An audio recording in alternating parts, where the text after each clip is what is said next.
আসসালামু আলাইকুম এভরিওয়ান। আমরা আজকে পরিমাণগত রসায়ন কেমিস্ট্রি সেকেন্ড পেপার চ্যাপ্টার 3 সেটা নিয়ে প্রথম ক্লাস করতে যাচ্ছি। তো নর্মালি এই চ্যাপ্টারটা অর্ধেক অংশ হচ্ছে ঘনমাত্রা রিলেটেড, আর বাকি অর্ধেক অংশ হচ্ছে জারণ বিজারণ, আর পুরাটাই ম্যাথমেটিক্যাল।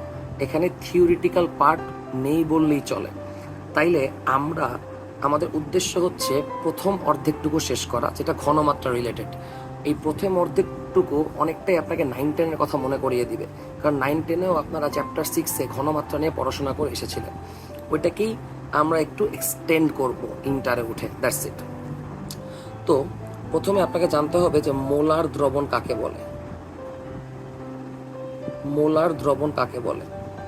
তো মোলার দ্রবণের সংজ্ঞা হচ্ছে এরকম: তাপমাত্রাকে যদি স্থির রাখি তাহলে আমি একটা 1 লিটার দ্রাবক নিব।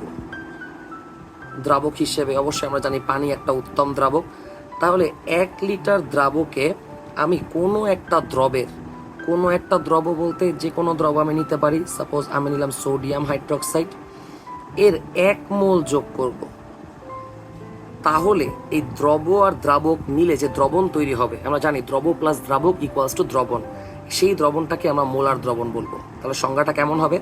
স্থির তাপমাত্রায় 1 লিটার দ্রাবকে কোনো দ্রবের 1 মোল যোগ করলে যে দ্রবণ তৈরি হয় তাকে বলা হবে হচ্ছে মোলার দ্রবণ।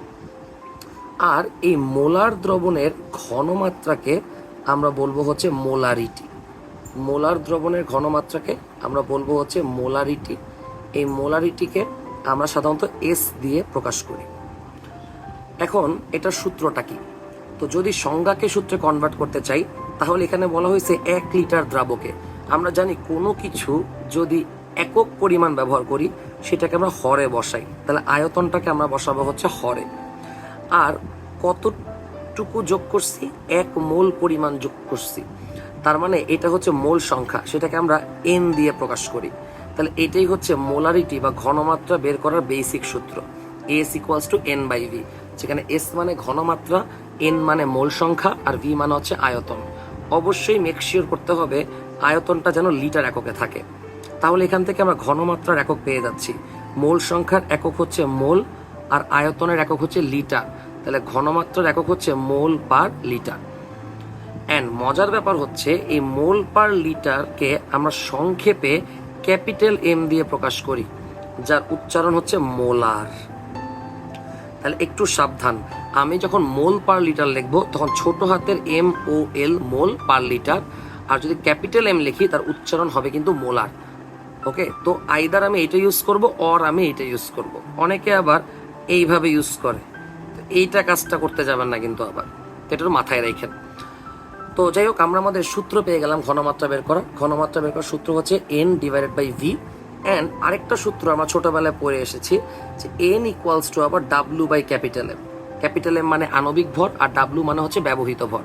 ওকে, তাহলে আমি যদি N এর জায়গায় W বাই ক্যাপিটাল এম বসাই তাহলে আমরা ঘনমাত্রার সূত্রকে আরেকটু এক্সটেন্ড করলাম, আমরা পাইলাম S equals to W by MV। সূত্রটা চেনা চেনা লাগার কথা আপনার, কিন্তু কারো ডাউট আসতে পারে। কেউ ভাবতে পারে ভাই ছোটবেলায় তো পড়ছিলাম 1000 W বাই MV। এইটা একটু ক্লিয়ার করে দিই। 9-10-এ আমরা 1000 পড়েছিলাম এই কারণে তখন আয়তনটা মিলিলিটার এককে থাকতো।